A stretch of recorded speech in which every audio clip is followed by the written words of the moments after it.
So guys નમસ્કાર, my another વ્લોગમાં આપનું હાર્દિક સ્વાગત છે।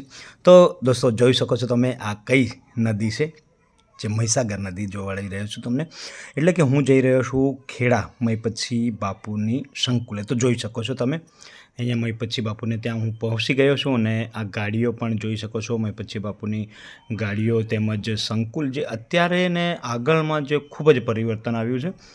આગળ આ છેડ નહોતો, આ પ્રકારેનું માહોલ નહોતું, આટલી બધી જગ્યા પણ વિશાળ નહોતી અને અત્યારે બી દોસ્તો એટલું બધું ચેન્જીસ આવી ગયું છે કે યાર કંઈક ગજબની વાત છે। કેમ કે મહીપતસિંહ બાપુનું કાર્ય જ એવા છે કે દિવસે ને દિવસે કંઈક ને કંઈક નવું કાર્ય કરતા જાય છે। તો આ ગાડી હું તમને જોવાડી રહ્યો છું, મહીપતસિંહ બાપુની ગાડી। આ બધી જ ગાડીઓ બાપુની જ છે અને એ સેવાના કાર્યોમાં લગાતાર પ્રગતિશીલ બની રહ્યા છે। તો મિત્રો આ જગ્યા પર આપણે જઈએ ને ત્યારે ખૂબ જ મનને શાંતિ મળતી હોય છે। કેમ કે યાર આ એક સ્થળ એવું છે કે જાણે શું છે કે આપણે જઈએ ત્યારે જ એનો અનુભવ કરી શકીએ છીએ। કેમ કે ત્યાં જઈએ ત્યારે જ આપણને ખબર પડે છે કે આપણા દિલને કેટલી શાંતિ મળે છે, મનને સુકૂન કેટલું મળે છે।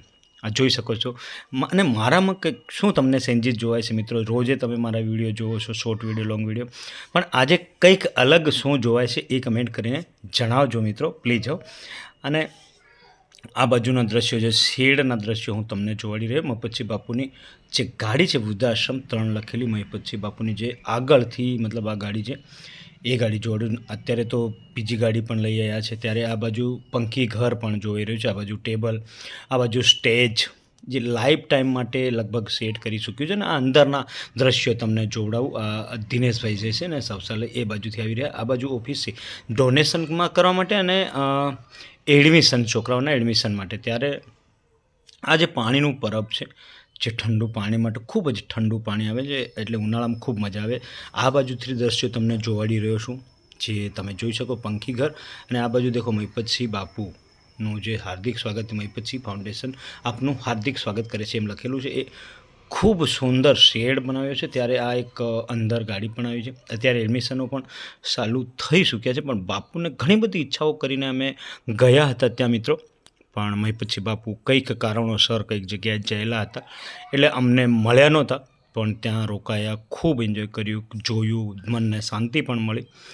જ્યારે હું ત્યાં જતો હોઉં છું મિત્ર, ત્યારે મને ખૂબ મારા મનને શાંતિ પણ મળતી હોય છે। ને મહીપતસિંહ બાપુ જ્યાં છે ને અત્યારે એ માત્ર ને માત્ર સોશિયલ મીડિયાથી અહીંયા પહોંચ્યા છે, એટલે ખૂબ તાકાત સોશિયલ મીડિયા પાસે છે મિત્રો। ઘણા બધા મિત્રો સોશિયલ મીડિયાને જાણતા પણ નથી, પણ એક જીવતું જાગતું ઉદાહરણ તમે મહીપતસિંહ બાપુને લઈ શકો છો, ઉદાહરણ તરીકે જોઈ શકો છો।